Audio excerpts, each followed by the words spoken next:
Esta noche tenemos un tema que es muy importante, pero sobre todo es trascendente para el desarrollo de nuestra vida cotidiana.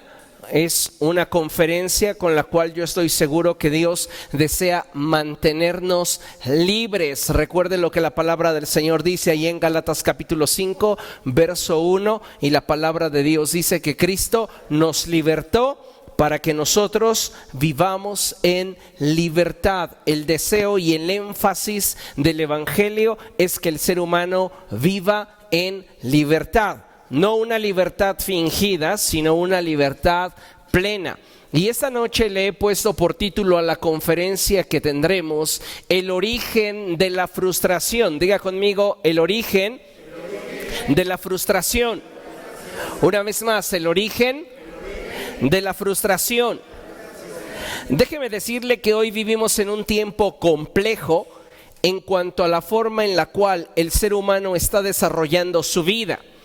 Y es que si somos objetivos, la gente está enfocada día con día en atender un sinfín de responsabilidades y obligaciones que pareciera que al término de estas ya hay otro montón de compromisos con los cuales cumplir. Yo no sé cuántos de ustedes tengan un alterón de responsabilidades, un alterón de compromisos y otro alterón de pendientes. Finalmente, pareciera que la vida se reduce a existir y no a disfrutar. Y mucho menos podríamos hablar de alcanzar plenitud y satisfacción. Fíjese qué terrible y cómo este periodo de la historia está empujando en esa dirección con fuerza, a tal grado en la que muchas personas hoy día simplemente están corriendo tras sus objetivos laborales, sus compromisos sociales, y pocas veces se enfocan en disfrutar aquello que están experimentando. Muchas personas en realidad no conocen lo que es vivir plenamente. No saben lo que es tener satisfacción en aquello que día con día emprenden. ¿Por qué? Porque en lugar de tener la capacidad de apreciar las pequeñas cosas de la vida y darle valor a los detalles, vivimos de una forma tan acelerada en este tiempo que pareciera que todos vivimos tratando de cumplir una serie de objetivos a costa, muchas veces, de nuestra propia felicidad.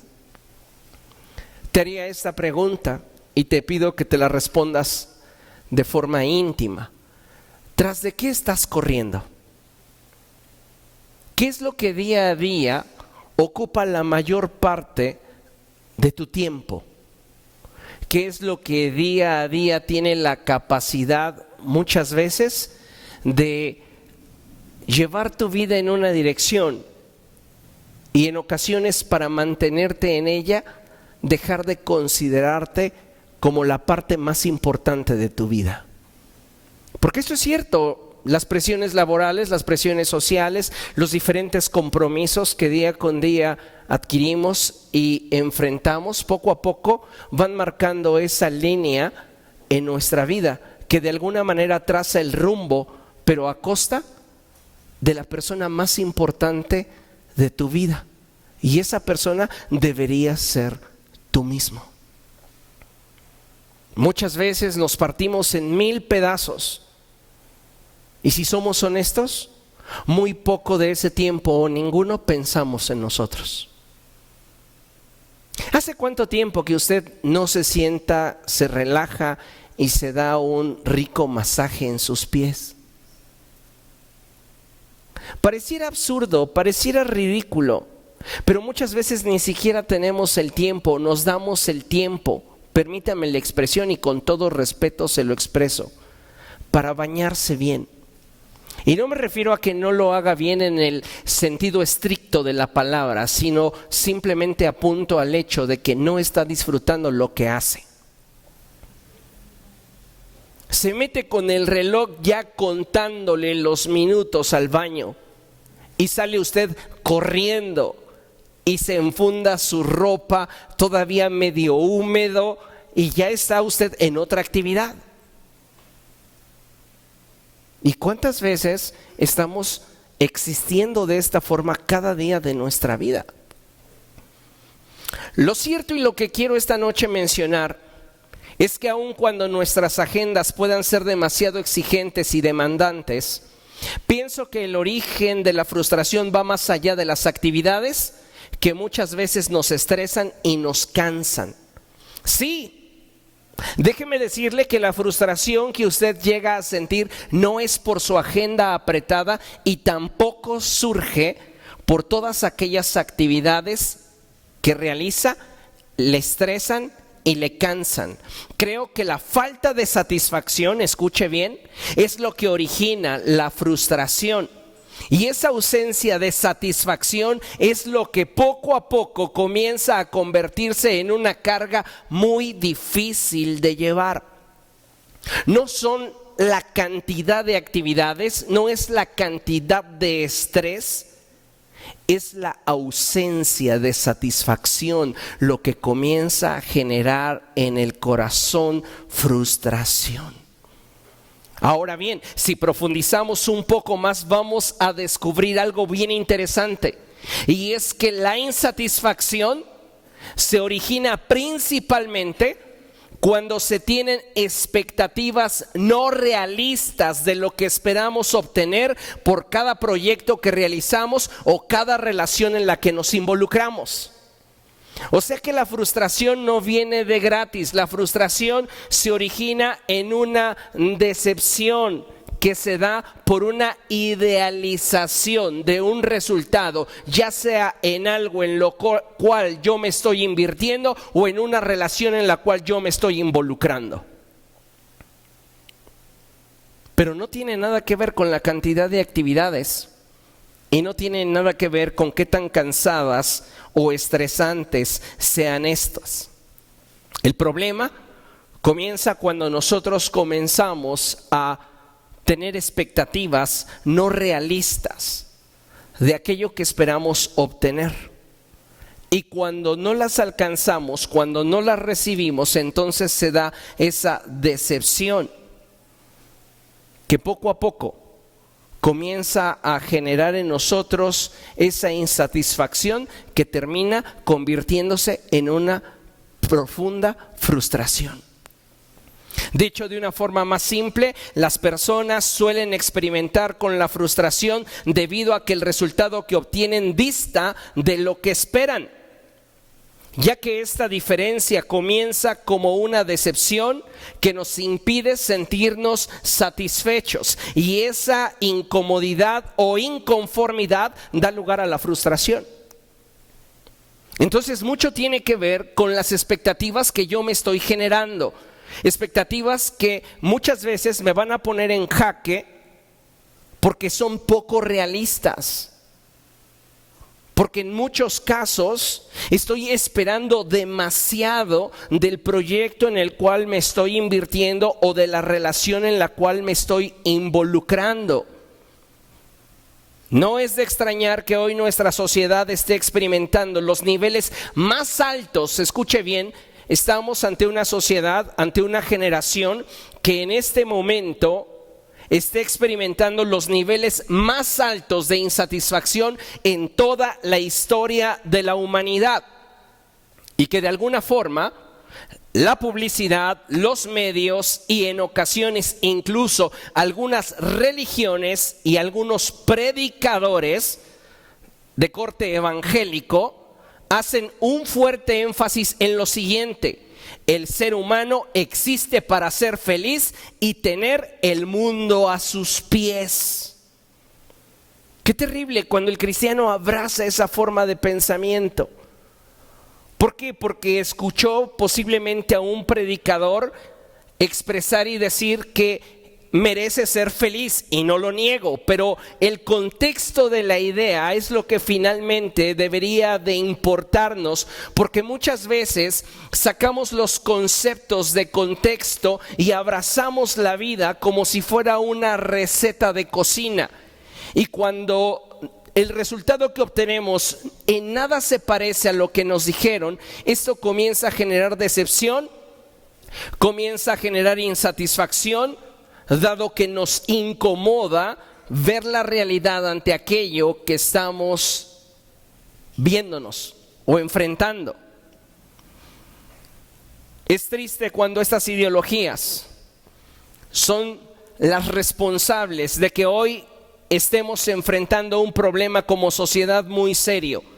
Y es que, amados hermanos, estamos viviendo en medio de una generación de hombres y mujeres de cristal, los cuales sucumben íntimamente cuando algo en sus vidas no resulta como lo proyectan. Y no hablo simplemente de aquellos que son menores de 30 años. Hablo de un estrato generacional en el cual podría involucrar a personas menores de 50 años. Hemos ido poco a poco siendo moldeados por ideologías que aparentemente, y lo pongo entre comillas, son modernas, pero la realidad es que hacen que la generación que las abrace cada vez esté más expuesta al dolor. Y nosotros necesitamos, como hijos de Dios, aprender a digerir la adversidad de tal manera que no solo sepamos ganar, sino que más allá de eso estemos preparados para perder sin que nuestro mundo se colapse. Mucha gente piensa que un buen padre es aquel que enseña a sus hijos a ganar. Yo creo que un buen padre es aquel que enseña a sus hijos a cómo reaccionar ante las pérdidas, porque ese padre los está preparando para la vida. Porque en la vida no siempre vamos a ganar. En la vida muchas veces aquello por lo cual hemos trabajado, aquello por lo cual nos hemos invertido, aquello por lo cual hemos sufrido, no tendrá el resultado que nosotros esperábamos. No tendrá en ninguna medida un resultado que se parezca a lo que anhelábamos en el corazón. Y de ahí la importancia que el cristiano esté preparado para perder. Ay, pastor, pero la Biblia dice que en Cristo siempre vamos triunfantes y que somos más que vencedores. Sí, es cierto, pero necesitamos entender también las palabras de Jesús cuando Él dijo que en el mundo enfrentaríamos aflicción. Y lamentablemente a veces, idealizando algunos pasajes sacados de contexto, es que el cristiano baja la guardia. Y cuando enfrenta la crudeza, la dureza, la rudeza de la vida, es que ya no sabe hacia dónde moverse, porque su mundo se está colapsando. ¿Qué pasaría si de pronto nos sucediera algo como lo que le sucedió a Job? Que comenzáramos a perder aquello en lo cual nos hemos invertido. ¿Cómo podríamos nosotros reaccionar de una manera correcta? ¿Cómo podríamos nosotros responder de una forma suficientemente adecuada como para mantenernos en estabilidad? Necesitamos un fundamento sólido.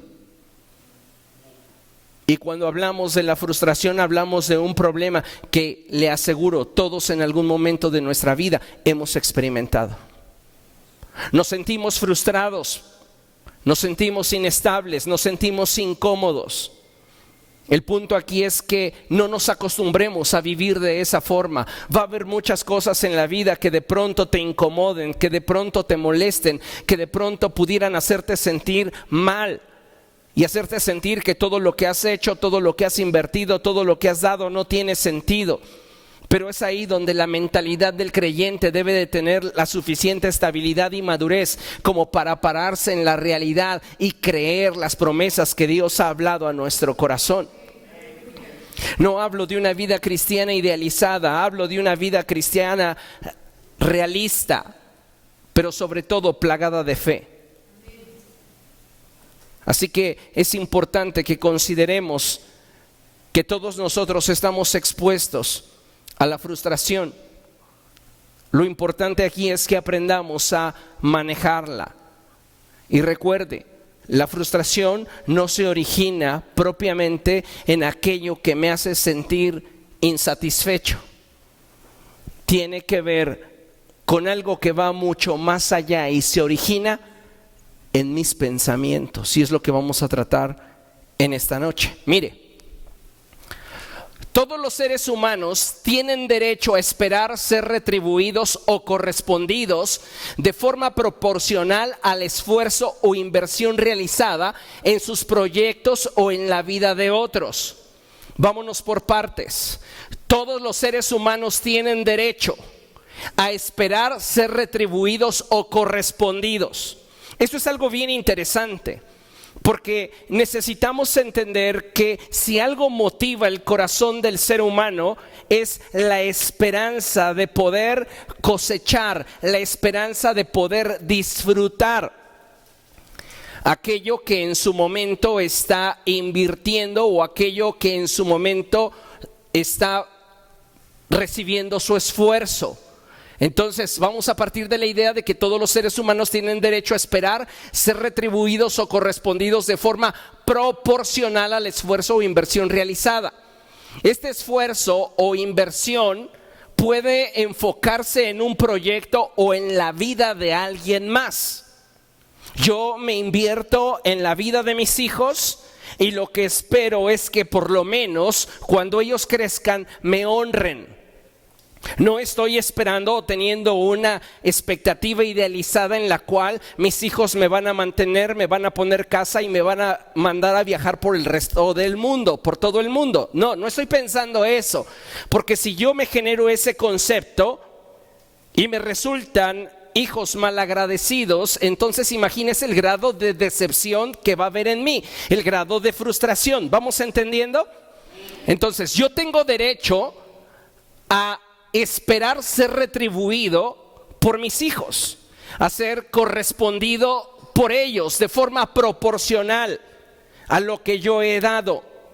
Es decir, nadie cuando da está esperando recibir una migaja de la parte que se ve beneficiada del esfuerzo o privación que yo estoy dando. Siendo honestos, lo menos que espero es una correspondencia equitativa al esfuerzo que yo estoy realizando a favor de esa persona. ¿Lo comprendemos? Entonces, sin embargo, surge un problema. Esperar se puede convertir en una trampa, escuche bien, cuando idealizamos el resultado o la correspondencia y no consideramos el factor circunstancial o humano. Para evitar frustrarme, yo necesito tener bien puestos los pies en la tierra y partir de una cosa, que si yo he decidido invertir mi vida en un proyecto o en una persona, es porque yo así lo he querido. Esto no me exenta de querer esperar o poder esperar, porque es mi derecho, recibir una retribución o una correspondencia equitativa al sacrificio que estoy yo depositando en dicho proyecto o en dicha relación. Pero sería para mí una trampa idealizar ese resultado que espero sin considerar el factor circunstancial o humano. ¿Qué es lo que estoy tratando de decirte? Que aunque es tu derecho a esperar, si no quieres frustrarte, tienes que tener los pies bien puestos en la tierra y saber que aunque lo que estás haciendo lo haces con todo el corazón, muchas veces los proyectos no saldrán como esperas y las personas no corresponderán como tú eres o como tú quisieras. Si esa persona estuviera en tu lugar, tú dirías, es que yo lo haría de esta manera, yo correspondería de esta forma, pero no son tú. Y si yo no estoy consciente de esta área de oportunidad en el carácter del ser humano, yo me voy a frustrar porque voy a esperar que toda la gente a la cual yo me entrego o en la cual yo invierto o aquella con la cual yo me relaciono reaccionen, respondan o correspondan a mi vida tal y como yo lo haría estando en su lugar.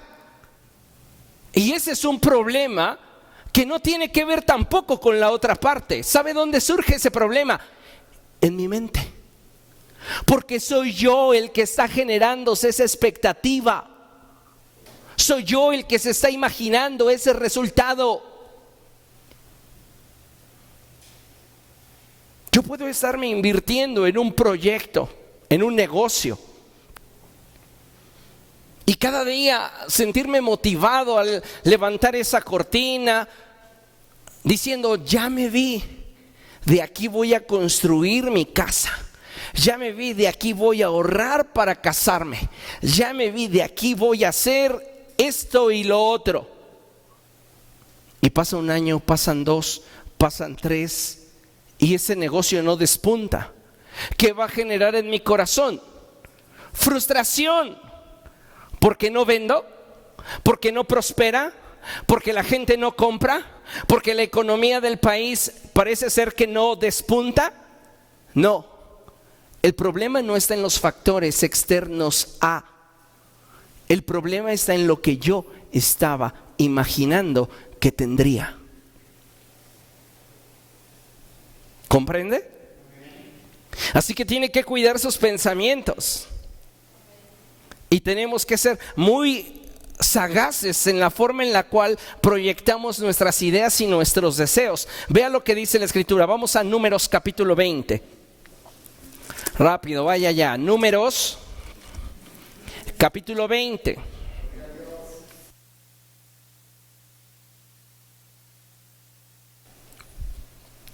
Números 20, a partir del verso 1, dice la palabra del Señor así: toda la comunidad israelita llegó al desierto de Sin el mes primero y acampó en Cades. Lea conmigo. Fue allí donde Miriam murió y fue sepultada. Leámoslo juntos una vez más a la cuenta de 3. 1, 2, 3. Fue allí donde Miriam murió y fue sepultada. ¿Por qué es importante ese aspecto? Por lo que a continuación va a suceder. Porque en el contexto, los personajes principales de esta historia son Moisés y Aarón. Y Moisés y Aarón no están pasándola bien. ¿Por qué razón? Porque se acaba de morir su hermana. El que su hermana haya muerto en el desierto fue un duro golpe para el corazón de Moisés y de Aarón. ¿Por qué? Porque los tres tenían la expectativa y tenían el deseo de entrar a la tierra prometida. Los tres sabían de la promesa de Dios, de haberlos sacado de Egipto para llevarlos a una tierra donde abundaba leche y miel. Pero ahora Miriam se ha muerto y es enterrada en el desierto. ¡Qué frustración! Si tú le hubieras preguntado a Moisés en qué etapa de tu vida estás, él te hubiera dicho, te aseguro que no en la mejor. ¿Cuál? Pero te puedo garantizar que no es la mejor. Acabo de enterrar a mi hermana. Continuamos. Dice la palabra de Dios: como hubo una gran escasez de agua, los israelitas se amotinaron contra Moisés y Aarón y le reclamaron a Moisés: ojalá el Señor nos hubiera dejado morir junto con nuestros hermanos. ¿No somos acaso la asamblea del Señor? ¿Para qué nos trajiste a este desierto a morir con nuestro ganado? ¿Para qué nos sacaste de Egipto y nos metiste en este horrible lugar? No hay semillas, ni higueras, ni viñas, ni granos, y ni siquiera hay agua. Moisés y Aarón se apartaron de la asamblea y fueron a la entrada de la tienda de reunión, donde se postraron rostro en tierra. Entonces la gloria del Señor se manifestó ante ellos, y el Señor le dijo a Moisés: toma la vara y reúne a la asamblea.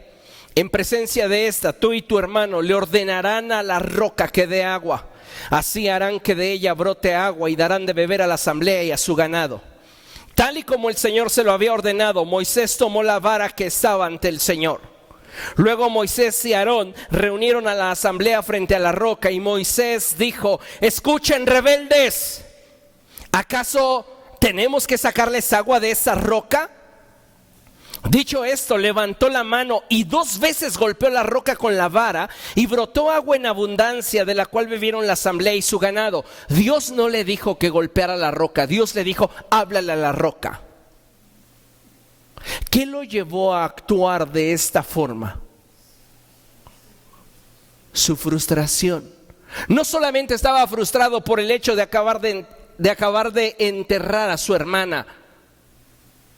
Estaba frustrado porque el pueblo, en medio de todas las cosas que están viendo y de las cuales han sido testigos, no tienen la capacidad de ponerse por un instante en sus zapatos. No se dan cuenta que él está atravesando por un momento de crisis emocional, existencial. Y sin embargo, comienzan a exigir aquello que para ellos es importante y a echarle en cara del por qué los llevó al desierto. Moisés había acumulado demasiado dentro de él. Y eso lo llevó a actuar de una manera equivocada, porque se sentía íntimamente incómodo. ¿Cuántas veces podemos decir, me siento bien? ¿Cómo estás? Bien. Pero íntimamente nos sentimos incómodos, molestos, frustrados, decepcionados, cansados. Fíjense, dicho esto, levantó la mano y 2 veces golpeó la roca con la vara y brotó agua, porque Dios lo había prometido, de la cual bebieron la asamblea y su ganado. Verso 12. El Señor le dijo a Moisés y a Aarón: por no haber confiado en mí, ni haber reconocido mi santidad en presencia de los israelitas, no serán ustedes los que lleven a esta comunidad a la tierra que les he dado. ¡Sas! Por eso es que es válido sentir decepción, experimentar incomodidad, pero lo que no te conviene es que ésta eche raíz en el corazón, porque entonces va a comenzar a frustrarte, y en esa impotencia que sientas puede en algún momento llevarte a reaccionar de una forma que no querías. Ahora bien, volviendo a nuestro texto, todos los seres humanos tienen derecho a esperar ser retribuidos o correspondidos de forma proporcional al esfuerzo o inversión realizada en sus proyectos o en la vida de otros. Sin embargo, esperar se puede convertir en una trampa cuando idealizamos el resultado o la correspondencia y no consideramos el factor circunstancial o humano. Ahora, escuche bien esto: no se trata de no esperar nada de nadie. Quien dice es que yo no espero nada de nadie es una persona falsa, hipócrita. Entonces, ¿qué te motiva a hacer lo que haces? El amor desinteresado. Si Dios mismo envió a su Hijo al mundo para darnos vida, ¿qué lo motivó? Un amor que tenía detrás una motivación pura, santa. Él buscaba como retribución que nosotros fuéramos salvos. ¿Para qué? Para entregarle el corazón. ¿No dice la palabra, dame, hijo mío, tu corazón? No podría hablarnos de esa forma si Cristo no hubiera muerto, porque solo a través de su sacrificio y resurrección es que se sella nuestra adopción y somos hijos. Entonces aquí hay algo bien interesante. Cuando alguien dice es que yo no estoy esperando nada a cambio, la realidad es que no tiene claro qué es lo que quiere. Cuando tú tienes claro qué es lo que quieres, esperas una retribución o una correspondencia, y en esa espera se genera una expectativa que alimenta tu motivación, y es lo que te lleva día con día a buscar perfeccionarte en aquello que persigues o aquello en lo cual te estás dando. Si idealizas y las cosas no resultan como esperas, entonces la diferencia entre lo esperado y lo recibido será una decepción mayor o menor de acuerdo a la distancia que exista entre ellas. Si lo que yo espero es mucho y lo que recibo es poco, imagínese el grado de decepción. Si lo que yo espero y lo que yo recibo no dista mucho, entonces el grado de decepción cambia, el grado de incomodidad es distinto. Pero el problema no está en esa diferencia, el problema radica en qué tan realista es mi meta. Cuando nosotros nos exponemos a la frustración constante, nos limitamos como seres humanos.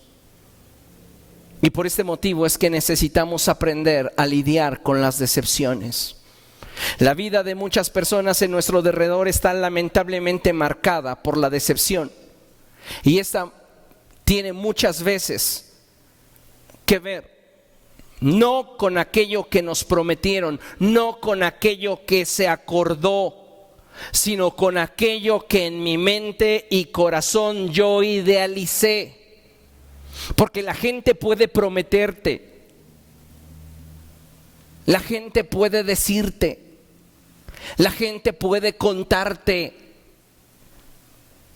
pero el punto es que yo voy a entregarme esperando una retribución o una correspondencia, con los pies bien puestos en la tierra, sabiendo que aquello en lo cual me estoy invirtiendo es tan frágil como yo, es tan humano como yo, y puede en algún momento no reaccionar o no responder como yo lo haría estando en su lugar. Porque si yo estoy esperando que toda la gente corresponda como yo lo haría estando en su lugar, me voy a generar un gran problema y una gran herida en el corazón. Vean lo que dice la palabra del Señor, Mateo capítulo 20. Vamos allá.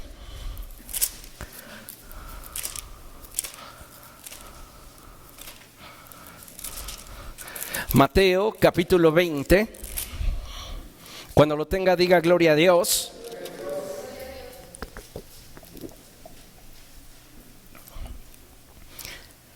Vean lo que dice la palabra.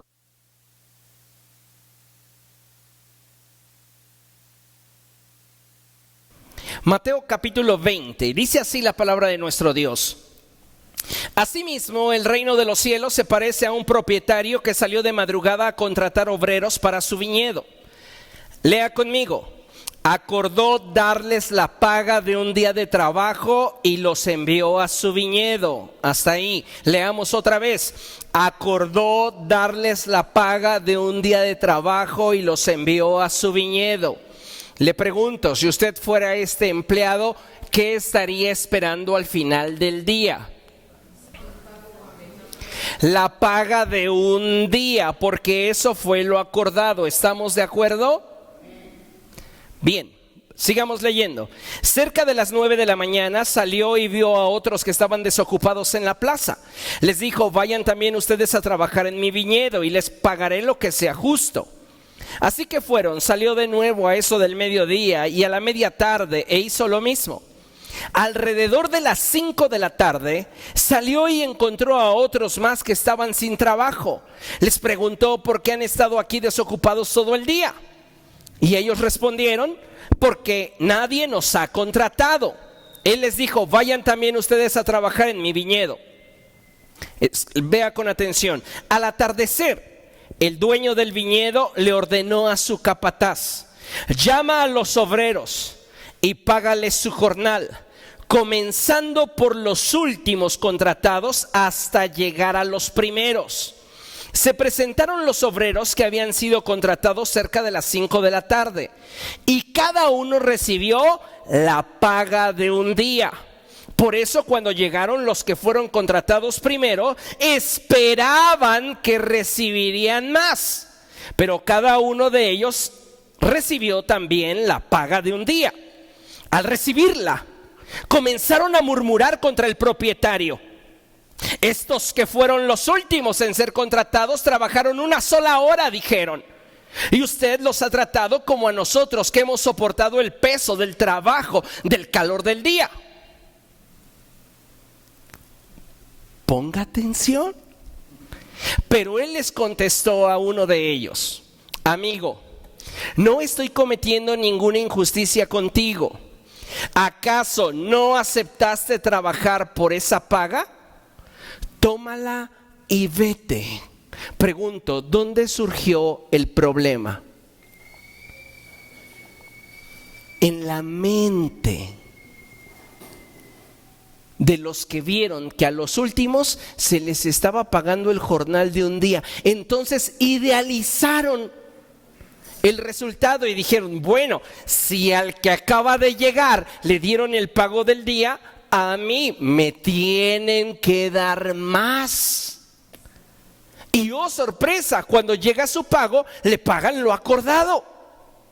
Y eso les molesta. El problema no está en la circunstancia externa a ti. El problema está en lo que tú estás esperando sin tener los pies puestos en la tierra. En lo que estás idealizando, en lo que estás imaginando, en lo que estás proyectando, sin considerar las situaciones circunstanciales que pueden rondar tu proyecto o las debilidades humanas y fragilidades o carencias de la gente en la cual te estás invirtiendo. Le dice el dueño del campo, yo no estoy cometiendo contigo ninguna injusticia. ¿Acaso no cuando te fui a contratar a las 9 de la mañana te dije que te iba a pagar el jornal de un día? No, pues sí. Toma tu dinero y vete. Fíjense lo que continúa diciendo la palabra del Señor. Quiero darle al último obrero contratado lo mismo que te di a ti. ¿Es que no tengo derecho a hacer lo que yo quiera con mi dinero? ¿O te dé envidia de que yo sea generoso? Tremenda cosa. El problema no está en lo que vivimos o en lo que percibimos. El problema radica principalmente en lo que creímos. ¿Quién les dijo se les va a pagar más? Nadie. ¿De dónde saca esa conjetura? Pues de que vi que a los que llegaron al final les dieron el pago de un día. ¿Y?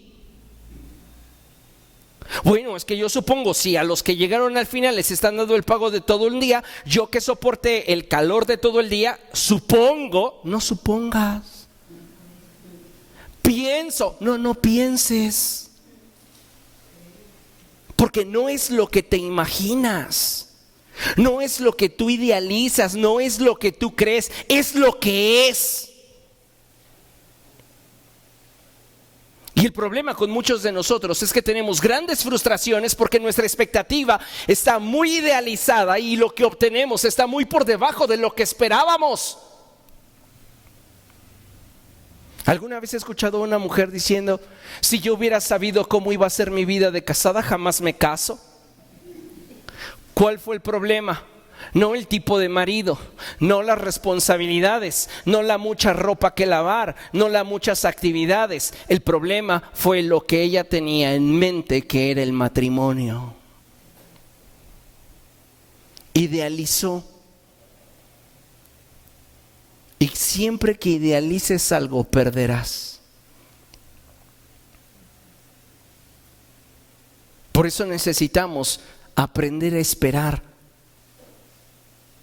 con los pies puestos en la tierra, sabiendo que la gente con la cual yo me estoy vinculando no es perfecta, que los proyectos en los cuales me estoy embarcando pueden de pronto entrar en situaciones que yo no pueda controlar y que me vea obligadamente en la necesidad de aceptar una pérdida en mi vida. ¿Cómo superamos una pérdida? Manejándola de manera adecuada, primeramente en la mente, y llevando ese mismo entendimiento al corazón.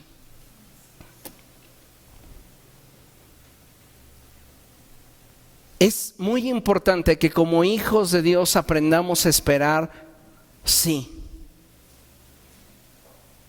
pero que tengamos la posibilidad de entender que aquello que esperamos puede cambiar de un momento a otro o puede ser diferente a lo que esperamos. Y no por eso nuestra vida se tiene que venir abajo. Sí me incomoda, sí me molesta, sí me duele, sí me entristece, pero yo no voy a vivir frustrado. Pero es que le invertí un buen tiempo de mi vida, bastantes años. Tal vez sí, pero ¿quién te obligó a invertirlos? ¿No fue algo voluntario? Entonces, el problema no está en que tu inversión se haya perdido. El problema está en lo que estabas pensando que recibirías al final de tu inversión. Y es válido, reitero, esperar. No me digas, es que yo no espero nada. No, porque eso es absurdo. Entonces no hay en realidad nada que te vincule, no hay nada que te comprometa, no hay nada que te una. Pero cuando esperas hay vínculo, hay relación, hay compromiso, hay pacto. El punto es aprender a esperar de la manera correcta, con una visión realista de las cosas y considerando aquellas situaciones que pudieran de alguna manera intervenir en el resultado. Proverbios 4:23, usted lo conoce bien. Dice la palabra del Señor: sobre toda cosa guardada, guarda tu corazón, porque de él emana la vida. Ahora, ¿por qué es importante que yo aprenda a proteger mi mente y mi corazón? Por lo siguiente, lea conmigo a la cuenta de 3, 1, 2, 3. Toda idealización tiende a ser una proyección exagerada de un suceso no ocurrido. Y de esta forma, al abrazar esta proyección intelectual y emocional, incurrimos en un riesgo que nos puede provocar una herida, no por causa de lo que suceda, sino más bien por causa de lo que de forma ingenua esperamos. A veces somos muy ingenuos y estamos esperando y esperando que el olmo nos dé peras.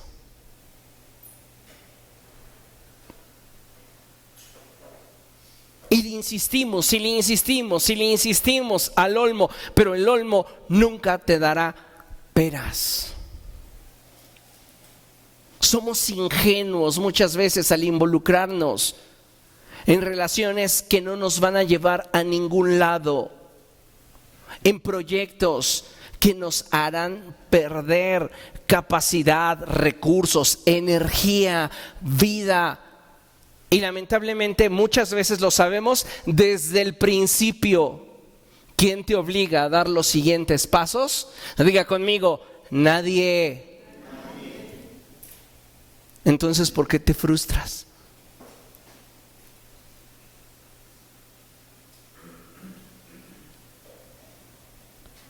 Toda idealización tiende a ser una proyección exagerada de un suceso no ocurrido. Por ejemplo, si yo comienzo a proyectar en mi vida algo con dinero que no tengo, lo más seguro es que yo termine endeudado.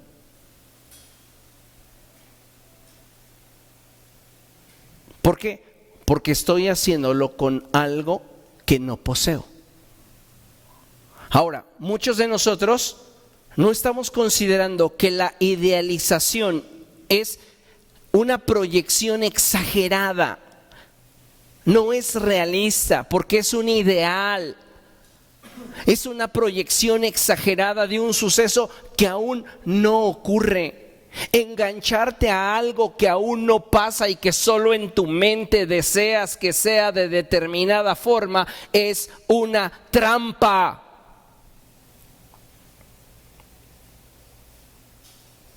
Y eso desmotiva a muchas personas para continuar trabajando en aquello que su corazón les dicta. Porque no están dispuestos a ser objetivos y mucho menos realistas. Piensan que la vida y las circunstancias siempre les llevarán por un camino donde las cosas salgan o resulten como esperan, y no. Veamos un ejemplo. Vamos a el libro de Ruth. Ruth, capítulo 1.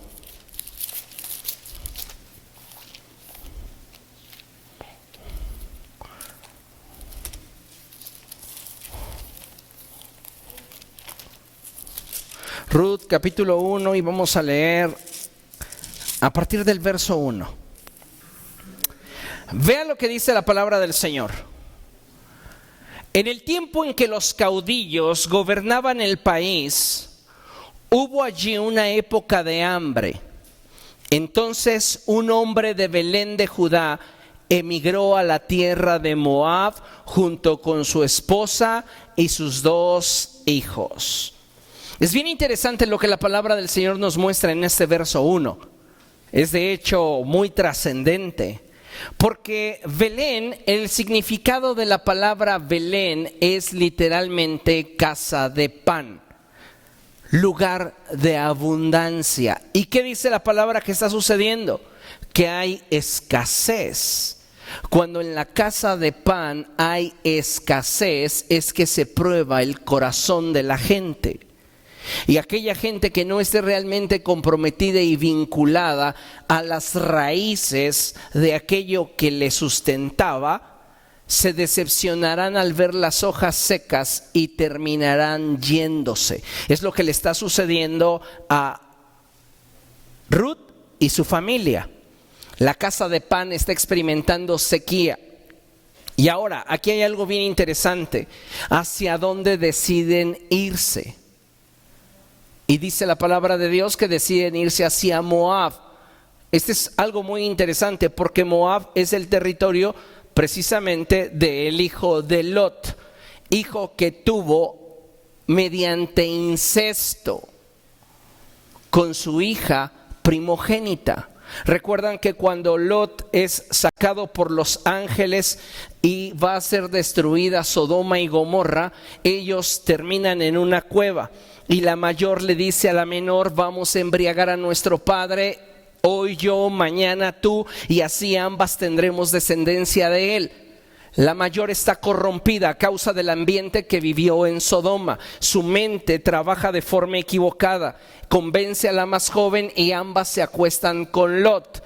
De la mayor es que nace Moab. Moab representa lo que el pecado te ofrece, lo que aparentemente te puede deslumbrar y es mejor que aquello que Dios te ha concedido y que está atravesando por crisis. ¿Comprende lo que estoy diciendo? Los ojos del esposo de Ruth se fijaron en Moab porque en Moab había una aparente prosperidad. Veamos qué sucedió. El hombre se llamaba Elimelech, su esposa se llamaba Noemí y sus 2 hijos Magilón y Quilión, todos ellos efrateos de Belén de Judá. Cuando llegaron a la tierra de Moab se quedaron a vivir allí, pero murió Elimelech, esposo de Noemí, y ella se quedó sola con sus 2 hijos. Estos se casaron con mujeres moabitas, la una llamada Orfa y la otra Ruth.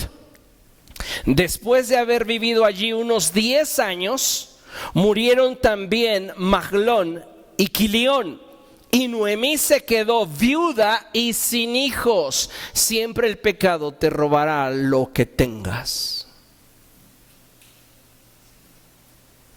Fíjense, dice la palabra del Señor, verso 6.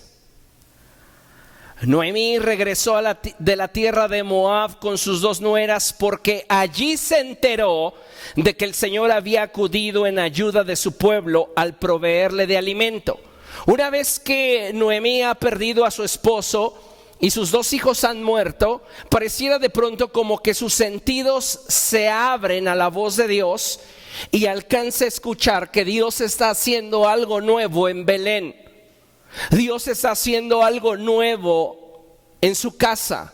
Y es que cuando la iglesia atraviesa por momentos de desierto, la gente debería de estar enganchada no en lo que percibe con sus sentidos, sino en la convicción de aquello que le ligó a ese lugar. Ellos debieron haber estado pendientes de aquello que Dios había prometido sobre Belén. y es que siempre habría en ese lugar abundancia. Pero cuando hubo escasez, ellos dijeron, ya el árbol no está frondoso, ya el árbol no está verde. Y se alejaron ante una aparente oportunidad en la tierra de Moab. Y la tierra de Moab cobra la vida del esposo de Noemí y de sus 2 hijos. Y es ahí donde, como ya mencionaba, sus sentidos se abren y alcanza a escuchar que Dios está haciendo cosa nueva en Belén. Ahora vamos al verso 20. Se regresan hacia Belén y dice la palabra del Señor que Noemí lleva en sí misma una gran frustración.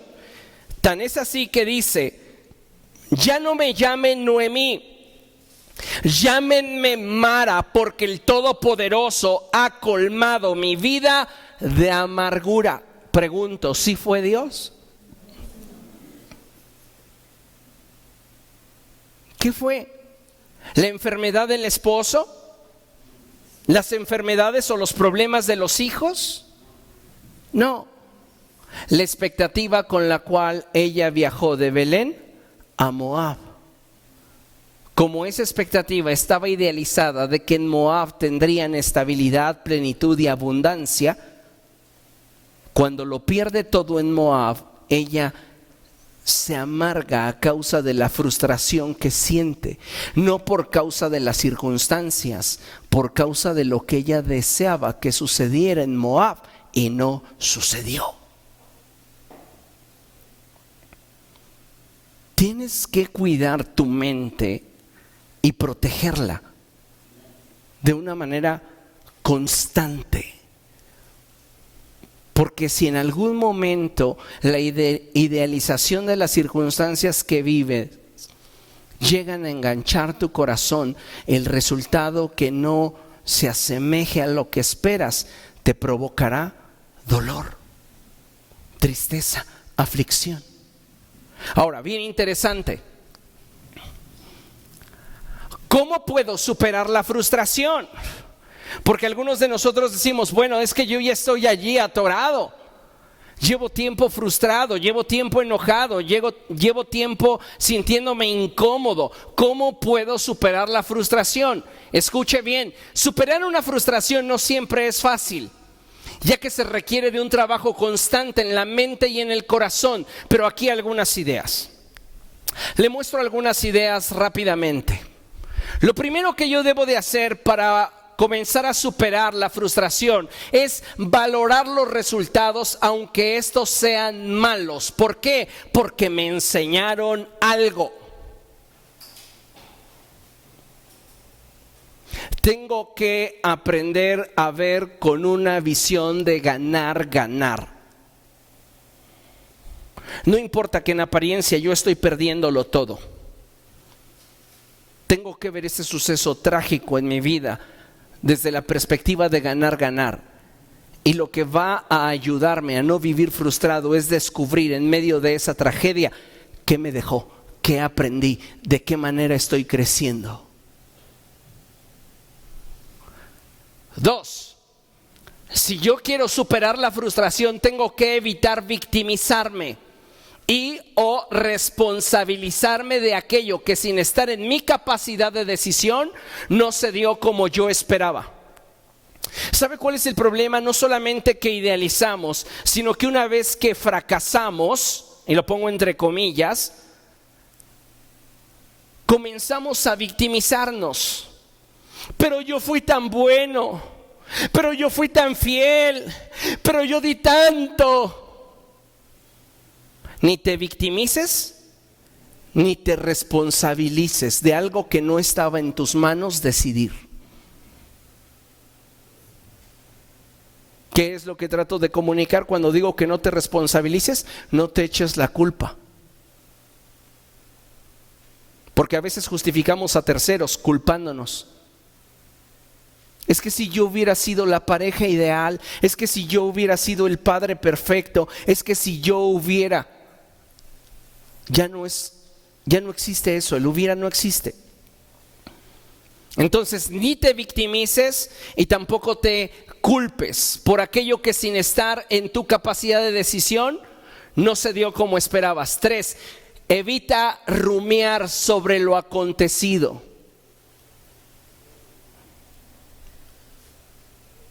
Las vacas, cuando comen, de tiempo en tiempo, tienen que rumiar. ¿Y qué es esto? Sino que el alimento que está en su estómago lo vuelven a sacar y lo vuelven a masticar. Y otra vez se lo tragan. Y después de un tiempo más lo vuelven a sacar y lo vuelven a masticar. Así es una idea podrida que está afectando nuestra vida y que continuamente la volvemos a sacar, la volvemos a sacar, la volvemos a sacar, la volvemos a sacar. ¿Sabes qué? Si tú quieres superar la frustración de un suceso, necesitas evitar rumiar sobre lo acontecido. Si estás dispuesto a avanzar, entonces simplemente avanza y olvídate de rumiar. Porque siempre rumiar va a sacar en nuestra vida y en nuestro corazón posibilidades que no existían antes de que estuvieras rumiando. Y entonces ya todo ese contenido es prácticamente imaginario. 4. Enfócate en lo que sigue para tu vida y sé objetivo y realista. El problema del por qué muchas personas se mantienen frustradas es porque han perdido el enfoque y pareciera que sus vidas se detuvieron en ese fracaso. Necesitamos enfocarnos en lo que sigue en nuestra vida, ser objetivos y realistas. No es que no me duela, no es que no lo sienta, es que la vida sigue y tengo que avanzar. No es que no me importe, no es que esto que estoy perdiendo o esto que de alguna manera ya no tengo, no es que no me haga falta, es que yo necesito estar enfocado para no arrastrar la frustración. 5. Corrige posibles errores y aprende a ser flexible ante los imprevistos. Esto es bien interesante, amados hermanos, porque cuando tú idealizas una relación o idealizas un proyecto, sueles volverte inflexible. Tiene que ser como tú lo estás idealizando. Y sabes, la vida me ha enseñado que es mejor ser flexible y de alguna manera adaptarme a frustrarme. Hay personas que no están dispuestas a adaptarse y terminan heridas, terminan lastimadas. Entonces yo necesito, si quiero superar la frustración que alguna relación o algún proyecto me está arrojando en el corazón, yo tengo que corregir, siendo objetivo, en qué cosas fallé, sin responsabilizarme de aquello que no estaba en mis manos cambiar. Simplemente analizar cómo desempeñé mi papel y si tuve errores, darme cuenta que esos errores me costaron caros, pero que debo corregir esas cosas en mi vida. Y tengo que aprender a ser flexible ante aquellos imprevistos que de pronto vengan a mi vida. 6.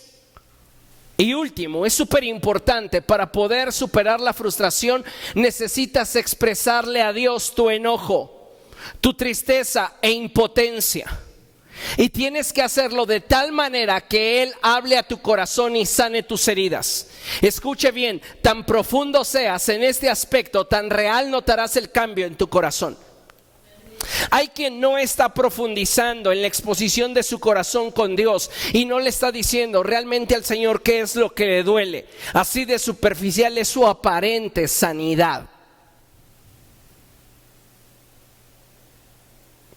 Necesitas realmente expresarle a Dios qué es lo que te enoja, qué es lo que te entristece, qué es lo que ha generado en tu corazón impotencia. Y tienes que buscarlo de tal manera y con tal intensidad que tú puedas sentir que Él está hablando a tu corazón y está sanando tus heridas. De otra forma te estás autoengañando. No es nada más decirle a Dios, ay, ayúdame a ser menos celoso. No. Tienes realmente que exponerle al Señor tu vida. ¿Y qué es lo que te genera esa incomodidad? ¿Qué es lo que te genera esa incertidumbre? ¿Qué es lo que te genera esa inestabilidad? tienes que exponerlo delante de Dios. No podemos achacarle al pasado o a las circunstancias que hemos vivido nuestra conducta del presente y nuestro reaccionar del mañana. Si estamos heridos, necesitamos ir a aquel que puede sanar nuestro corazón. ¿Cómo? Expresándole a Él todo aquello que sentimos. El apóstol Pedro lo dice de una forma bien sencilla: echen sobre de Él todas sus preocupaciones, porque Él cuida de ustedes. Amén. Entonces es sumamente importante, amada iglesia, que aprendamos a manejar la frustración, porque de otra manera la frustración va a comenzar a conquistar nuestra vida y entonces vamos nosotros a convertirnos en alguien que no somos. La frustración no se origina en todas las tareas que tengo pendientes, en lo cansado de mi día, en lo estresante de mi vida. Si somos honestos, esperábamos otra cosa. Esperábamos algo diferente, una correspondencia, tal vez una palabra del jefe, una palabra del esposo, de la esposa, de los hijos, del novio, de la novia. Y el no recibirlo nos hace sentir vulnerables ante la inconformidad y la incapacidad de poder exigir algo que esperábamos y que no recibimos. Así que para evitar frustrarme, tengo que tener claro que yo me estoy invirtiendo porque quiero. 2, tengo que tener claro que lo que espero debe de ser objetivo y realista. Y debo de tener los pies bien puestos en la tierra para saber que es posible que aún dando lo mejor de mí, la gente no responda como lo haría yo estando en su lugar. Si yo tengo esto claro en el corazón, soy libre para dar, para entregarme, para involucrarme. Sí, jamás dejará de existir el riesgo de que las cosas no sean como espero. Pero si acaso así fuera, la decepción será fácilmente manejable. ¿Por qué? Porque no me enganché a un ideal. ¿Ok? Tiene mucho en qué pensar. Concluimos con esto. Dice la palabra del Señor, Isaías capítulo 61, verso 1. El Espíritu del Señor omnipotente está sobre mí, por cuanto me ha ungido para anunciar buenas nuevas a los pobres. Me ha enviado a sanar los corazones heridos y a proclamar liberación a los cautivos y libertad a los prisioneros. El Espíritu de Dios está en medio nuestro, amados hermanos, y Él no quiere una iglesia, no quiere hijos frustrados porque las cosas no salieron como esperaban. Él quiere sanar nuestro corazón, Él quiere liberar nuestras vidas de todo cautiverio. Él quiere romper toda cadena que pudiera aún mantenerte atado a una relación que te hirió, que te lastimó, a un proyecto que te decepcionó y te dejó gastado en todos los sentidos. Dios quiere que sepas que Él tiene el poder para hacer en tu vida nuevas todas las cosas. ¿Lo crees? Ponte de pie, vamos a orar.